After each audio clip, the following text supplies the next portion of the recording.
മലയാള ജാലകത്തിന്റെ മറ്റൊരു എപ്പിസോഡിലോട്ട് വീണ്ടും സ്വാഗതം. ഞാൻ ഇന്ന് കുറച്ച് ജീവിതത്തിന്റെ ഓരോരോ മേഖലയിലൂടെ കടന്നു പോകുമ്പോൾ നമ്മൾ എന്താണ് അനുഭവിച്ചത് അല്ലെങ്കിൽ എന്താണ് നമ്മൾ പഠിച്ചത് എന്നുള്ള ഒരു കണക്ഷൻ നിങ്ങളുമായിട്ട് ഷെയർ ചെയ്യാറുണ്ട്. ഈ ഒരാഴ്ച ഈ കഴിഞ്ഞ 2-3 ആഴ്ചകളായിട്ട് നമ്മുടെ ജീവിതത്തില് പ്രത്യേകിച്ച് എന്റെ ജീവിതത്തില് ഞാൻ കണ്ടുവന്ന ഒരു കാര്യം ആണ് നിങ്ങളുമായിട്ട് കണക്ട് ചെയ്യുന്നത്. കുറെ നല്ല മനുഷ്യര് ഈ ലോകത്തിനോട് വിട പറഞ്ഞു പോകുന്നു. ഒപ്പം ആ മനുഷ്യരുടെ ജീവിതം കണ്ട് അല്ലെങ്കിൽ ജീവിതത്തിന്റെ ആ ഒരു ഗതി കണ്ടിട്ട് ഉം, എന്താ പറയാ വളരെയധികം ഇൻസ്പിറേഷൻ ആകുന്നു, അല്ലെങ്കിൽ തങ്ങളുടെ തന്നെ ജീവിതം മാറ്റാനായിട്ട് ചിന്തിക്കുന്ന വ്യക്തികളുമായിട്ടൊക്കെയുള്ള ഒരു ചർച്ച ചെയ്യാനായിട്ടുള്ള ഒരു അവസരം എനിക്ക് ഉണ്ടായിരുന്നു. മാത്രമല്ല, ഇപ്പം കഴിഞ്ഞ ഒരു 6-7 ആഴ്ചകൾക്ക് ശേഷമാണ് ഞാൻ മലയാള ജാലകത്തിലും അതോടൊപ്പം തന്നെ എൻ്റെ ഡോമിനസ് നിസി എന്ന ചിലരൊക്കെ പറയും വായിൽ പറയാനായിട്ട് അറിയാത്ത പറയാൻ പറ്റാത്ത ഒരു റേഡിയോ ചാനലാണെന്ന്. ഡോമിനസ് നിസി എന്നുള്ളത് ഒരു ഗ്രീക്ക് ആൻഡ് ഇറ്റാലിയൻ വേർഡ് രണ്ടും കൂടിയിട്ടുള്ള ഒരു വേർഡാണ് ഡോമിനസ് നിസി, by the label of God എന്നാണ് അതിന്റെ ഒരു അർത്ഥം. മലയാള ജാലകവും അതുപോലെ തന്നെയാണ്. മലയാളത്തിന്റെ ജാലകം മറ്റുള്ളവർക്ക് തുറന്നു കൊടുക്കുന്ന ഒരു പ്രോഗ്രാമാണ്. ഏകദേശം 16 വർഷത്തോളം എന്ന് തന്നെ പറയാം നമ്മൾ ഈ ഒരു പ്രോഗ്രാം തുടങ്ങിയിട്ട്. ഇപ്പോഴിത് എന്താ പറയാ മലയാളികൾക്ക് കേൾക്കാനായിട്ടുള്ള രീതിയിൽ ഉണ്ടോ ഇല്ലേ എന്നുള്ളത് തന്നെ നമുക്ക് ഒരു സംശയമാണ്. കാരണം നമ്മൾ ഇതൊരു ഓൺ എയർ ആയിട്ട് മലയാളികൾ കേൾക്കുന്നുണ്ടോ എന്നുള്ളത് ഒരു സംശയം തന്നെയാണ്. ഇപ്പൊ തുടക്കത്തിലെ പറഞ്ഞ ഒരു കാര്യം, നമ്മുടെ ജീവിതത്തിൽ നിന്ന് നമുക്ക് വിലപ്പെട്ട മനുഷ്യര് മാറിപ്പോകുമ്പോൾ, അതല്ല അവര് ഈ ഒരു ലോകത്തു നിന്ന് തന്നെ മാറിപ്പോകുമ്പോഴാണ് അവരുടെ വില നമ്മൾ മനസ്സിലാക്കുന്നത്. അതല്ലെങ്കിൽ അവര് എന്തൊക്കെ വാല്യൂസ് ആണ് നമ്മുടെ ജീവിതത്തിന് നൽകാനായിട്ട് സാധിച്ചത് അല്ലെങ്കിൽ നൽകിയത് എന്ന് മനസ്സിലാകുന്നത്. ഒരുപക്ഷെ അവരോടൊപ്പം കുറച്ചുകൂടി നാള് ഉണ്ടാവുകയും അവരുടെ മൂല്യങ്ങൾ നമ്മുടെ ജീവിതത്തിൽ പഠിക്കുകയും ചെയ്യണമെന്ന് ഓർത്തു പോകുന്നത്. അങ്ങനെ ഒരു നല്ല മനുഷ്യന്റെ ആഹ് അവസാന നിമിഷങ്ങളായിരുന്നു ഇന്നലെ. അപ്പൊ അതില് ഏകദേശം ഒരു 10-12 പേരോളം ആ വ്യക്തിയെ പറ്റി സംസാരിച്ചതില് എല്ലാവരും തന്നെ പറഞ്ഞ ഒരു കാര്യം, he was so generous, he was so kind and then he was so prayerful person. ആ ഒരു 3 വാചകമാണ് ഞാൻ ഇന്ന് നിങ്ങളുമായിട്ട് കണക്ട് ചെയ്യാനായിട്ട് ശ്രമിക്കുന്നത്. കാരണം നമ്മുടെ ജീവിതത്തില് ജാതി മത ഭേദമില്ലാതെ നമുക്ക് ഒരുമിച്ച് ഒരുപോലെ ചെയ്യാനായിട്ട് പറ്റുന്ന ഒരു കാര്യമാണ് B generous, be kind and B prayerful. കാരണം ഇത് മൂന്നും നമ്മുടെ ജീവിതത്തിലെ ഏറ്റവും അധികം ആവശ്യമുള്ള കാര്യം തന്നെയാണെങ്കിലും ഒരു പക്ഷെ നമ്മള് മറന്നു പോകുന്ന കാര്യമായിരിക്കും. അപ്പൊ അതുകൊണ്ട് നമ്മുടെ ജീവിതത്തില് എന്നും നന്മകൾ ഉണ്ടാകും എന്നുള്ളത് 100% ഉറപ്പില്ലാത്ത ഒരു കാര്യമാണ്. പക്ഷെ നമുക്ക് 100% നൽകാൻ കഴിയുന്ന ഒരു കാര്യമാണ് എപ്പോഴും ജനറസ് ആയിരിക്കുക, മറ്റുള്ളവർക്ക് വേണ്ടി ഔദാര്യത്തോടുകൂടെ ജീവിക്കാനായിട്ട്, മറ്റുള്ളവരെ സ്വന്തം ജീവിതത്തിന്റെ ഭാഗമായി കണ്ടുകൊണ്ട് സഹായിക്കാനും സഹകരിക്കാനും ശ്രമിക്കുക എന്നുള്ളത്. മറ്റുള്ളവരോട് കരുണാവായ്പ ഉണ്ടാവുക, അല്ലെങ്കിൽ ബി കൈൻഡ്, അല്ലെങ്കിൽ ആ ഒരു ദയാവായ്പ കാണിക്കുക. അതിനു വേണ്ടിയിട്ട് ജീവിതം മുഴുവനും എപ്പോഴും ഒരു മറ്റുള്ളവർക്ക് വേണ്ടി ഒഴിഞ്ഞു വെക്കുക എന്നുള്ളതിനേക്കാൾ അധികം നമ്മുടെ ജീവിതത്തിൽ ഒത്തുവരുന്ന അല്ലെങ്കിൽ നമ്മുടെ ജീവിതത്തിൽ കണക്ട് ചെയ്യുന്ന വ്യക്തികളോട് പെരുമാറുമ്പോൾ അവരോട് കരുണയുള്ളവരായിരിക്കുക. നമ്മുടെ ജീവിതം എന്നും പ്രാർത്ഥനാമുഖം മനസ്സിലുണ്ടായിരിക്കുക. കാരണം എന്ന് വെച്ചാൽ പ്രാർത്ഥന എന്ന് പറയുന്നത് നമ്മളും നമ്മളെ സൃഷ്ടിച്ചവനുമായിട്ടുള്ള ആ ഒരു കണക്ഷനാണ്. ആ ഒരു കണക്ഷൻ എല്ലായ്പ്പോഴും ഉണ്ടാകുമ്പോൾ നാം എന്തിനാണോ സൃഷ്ടിക്കപ്പെട്ടിരിക്കുന്നത്, സൃഷ്ടി എന്ന രീതിയിൽ നമുക്ക് ഉത്തരവാദിത്തപ്പെട്ട കാര്യങ്ങൾ ചെയ്യാനായിട്ട് അത് നമ്മെ സഹായിക്കും.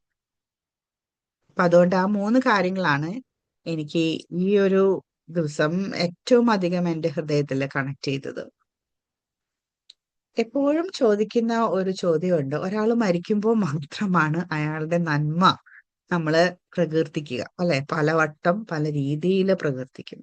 ആ ഒരു വ്യക്തി ജീവിച്ചിരിക്കുമ്പോൾ ആ വ്യക്തിയോട് നേരിട്ട് ഒരു പ്രാവശ്യമെങ്കിലും നമുക്കത് പറയാൻ പറ്റുന്നുണ്ടോ?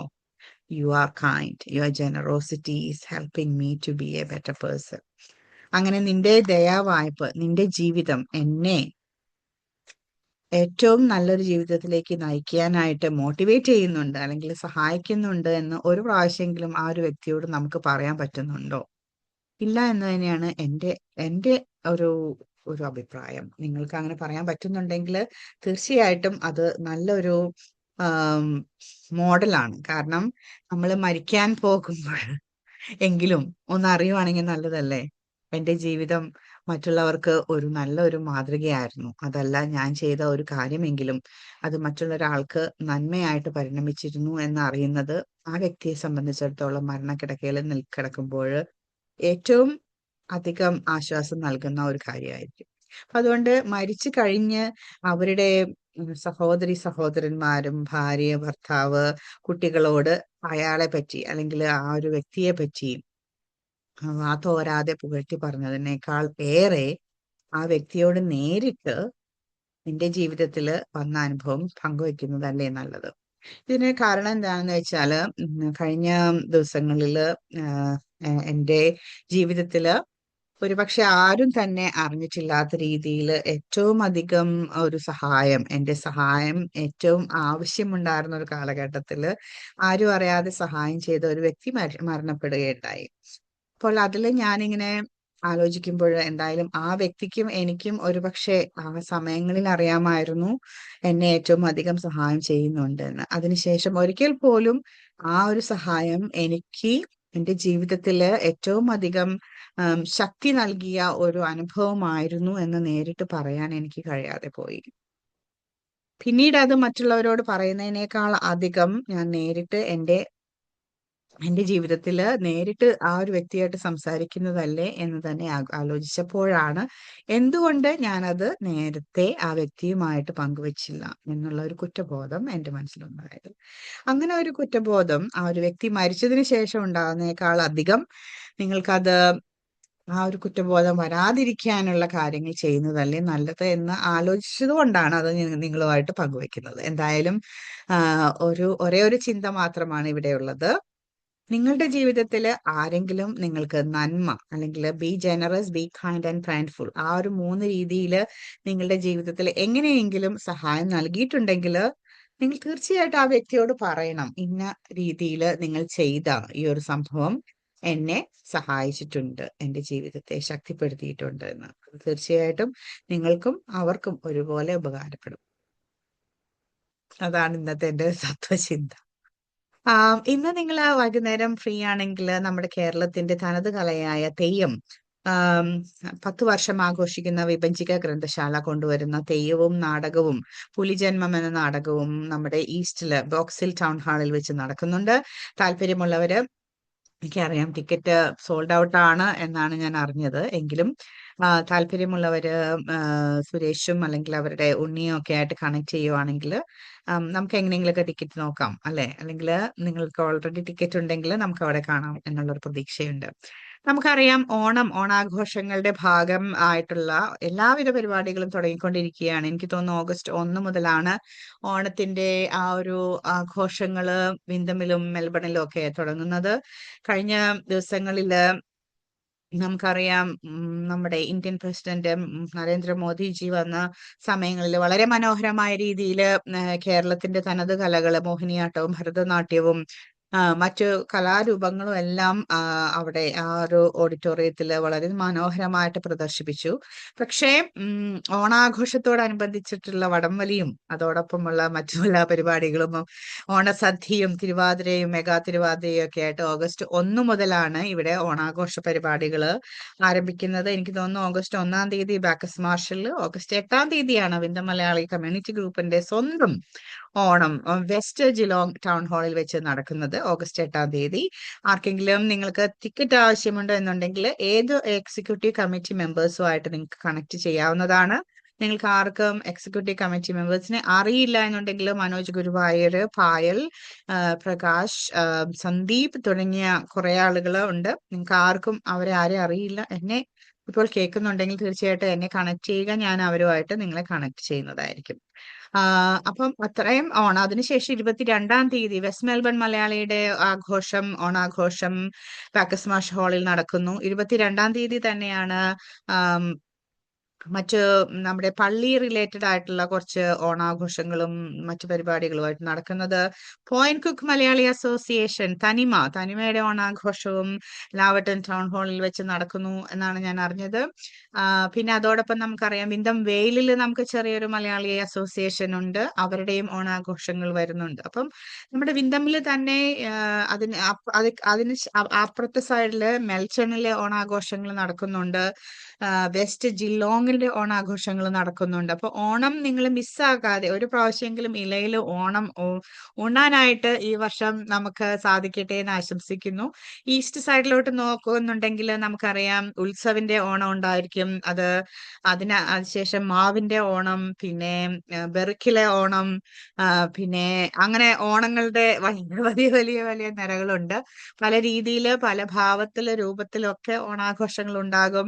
ചെണ്ടമേളം എനിക്ക് തോന്നുന്നു എല്ലാ ഓണത്തിലും മസ്റ്റായിട്ട് ഉണ്ടാകുന്ന ഒരു ഐറ്റം ആയിരിക്കും. ഒപ്പം ഇലയിലുള്ള ചോറൂണും. അതുകൊണ്ട് എല്ലാവർക്കും ഓണത്തിന്റെ ആ ഒരു പ്രിപ്പറേഷൻ സ്റ്റേജിൽ ഇരിക്കുന്ന നിങ്ങൾക്ക് എല്ലാവർക്കും ഓണാഘോഷത്തിന്റെ ആ ഒരു സ്പിരിറ്റ് ഉണ്ടാകട്ടെ എന്ന് തന്നെ ആശംസിക്കുകയാണ്. ഒപ്പം ഇന്ന് നിങ്ങൾ ഫ്രീ ആണെന്നുണ്ടെങ്കിൽ തെയ്യം കാണാനായിട്ട് നിങ്ങളെ ഞങ്ങൾ ബോക്സിലോട്ട് ക്ഷണിക്കുന്നു. അങ്ങനെ മലയാളത്തിന്റെ തനത് കലകളെ, തനത് ആചാരങ്ങളെ നമ്മുടെ ഹൃദയത്തിലേക്ക് ഏറ്റുവാങ്ങിക്കൊണ്ട് മലയാളത്തിന്റെ നന്മ നമുക്കും നമ്മുടെ അടുത്ത തലമുറയ്ക്കും പകർന്നു കൊടുക്കാനായിട്ട് കഴിയുന്നുണ്ടെങ്കിൽ ഒരു പക്ഷേ ഈ ഒരു മലയാള ജാലകം എന്ന ആ ഒരു റേഡിയോ ഷോയിലൂടെ നാം പരിശ്രമിക്കുന്ന നമ്മുടെ കാര്യങ്ങൾ നന്നായിട്ട് ചെയ്യാനായിട്ട്, അല്ലെങ്കിൽ മലയാളത്തെ മറ്റൊരു ജനറേഷന് കൊടുക്കാനായിട്ട് സാധിക്കും എന്ന് നമുക്ക് തോന്നും.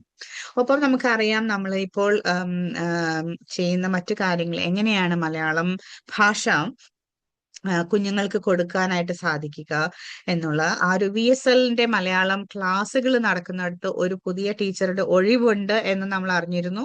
അതിൽ താല്പര്യമുള്ള ആളുകൾ തീർച്ചയായിട്ടും സിജിയെ കണക്ട് ചെയ്യുക, സിജി ഗോവിന്ദനെ കണക്ട് ചെയ്യുക. അപ്പൊ അങ്ങനെ പല രീതിയിൽ മലയാളത്തിന്റെ നന്മ നമ്മൾ മറ്റുള്ളവർക്ക് പകർന്നു കൊടുക്കുന്നുണ്ട്. എന്തായാലും ഈ ഒരു സെഗ്മെന്റിലൂടെ നിങ്ങളുമായിട്ട് ഞാൻ കണക്ട് ചെയ്യാൻ ശ്രമിച്ചത് 3 കാര്യങ്ങളാണ്: B generous, be kind and B prayerful. ആ ഒരു 3 കാര്യങ്ങൾ നമ്മൾ ഒരുമിച്ച് ചെയ്യുന്നുണ്ടെങ്കിൽ നമ്മുടെ ജീവിതത്തിൽ നാം ചേർത്ത് പിടിക്കുന്ന മലയാളം എന്ന ഭാഷയോടൊപ്പം തന്നെ മലയാളി എന്ന ആ ഒരു ഭാവവും നമുക്ക് മറ്റുള്ളവർക്ക് കൊടുക്കാനായിട്ട് സാധിക്കും.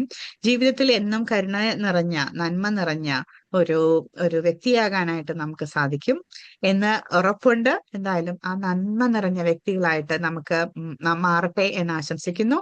ഇത് ബിസ്മി പാലാട്ടി ഓൺ 88.9 FM.